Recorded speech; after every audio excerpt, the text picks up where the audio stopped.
maybe we need an ordinance that allows solar so that we have something in place, but it doesn't allow it in where there's a certain grade to the land, because that's one of the big problems due to runoff.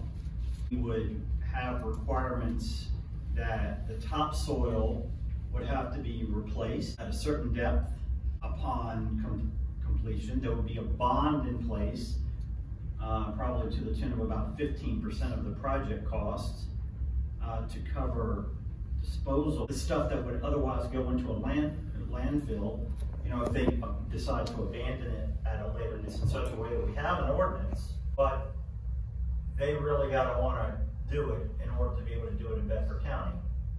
And they're not gonna be able to do it in which they're gonna destroy our streams and they're gonna destroy our farmland.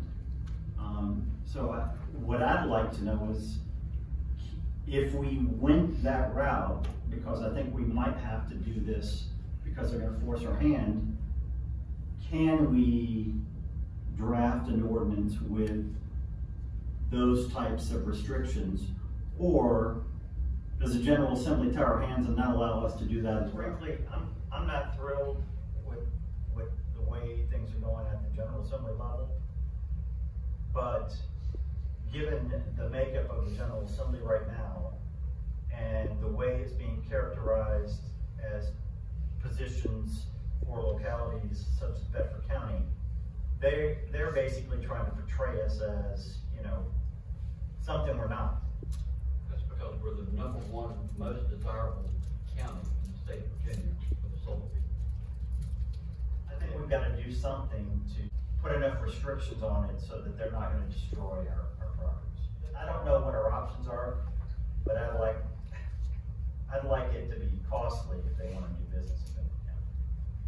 And I want it to be restrictive enough, and we have a rationale for why we don't want them using, you know, land with you know, grade over so much percent. And if you're going to tell them they can't put solar panels on hillsides, guess where they're going to put them? They're going to put them on the most fertile, most tillable land possible, which is flat ground, which is land that is perfect for making hayfields. I'm going to suggest right now that we make it clear that Bedford County, we have a great economy made up of recreation and tourism and agriculture, and putting solar panels here would do nothing but destroy the character of this county.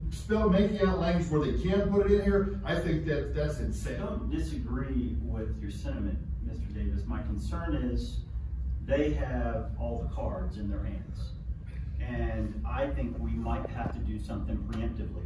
And they have their cards in their hands, but we live here. We've learned from the way they've exposed some of their cards that they have been able to convince some of our farmers that you can continue to farm and you can use the land that you don't want to be able to farm.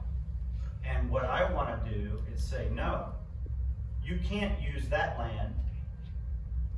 So if you want to continue to farm, you're not going to be able to have the solar. Mr. Chairman, I'm all in favor of doing a preemptive strike and getting ourselves prepared for what's coming. I'm not crazy about opening the door this much for fear of them kicking it all the way in. Another way to make a preemptive strike without allowing any solar. Just not sure how we're going to do it, and I think it's worthy of discussion. I don't have the answers.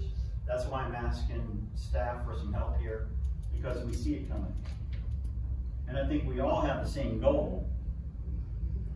And I think we have very valid reasons as to why we don't want it here.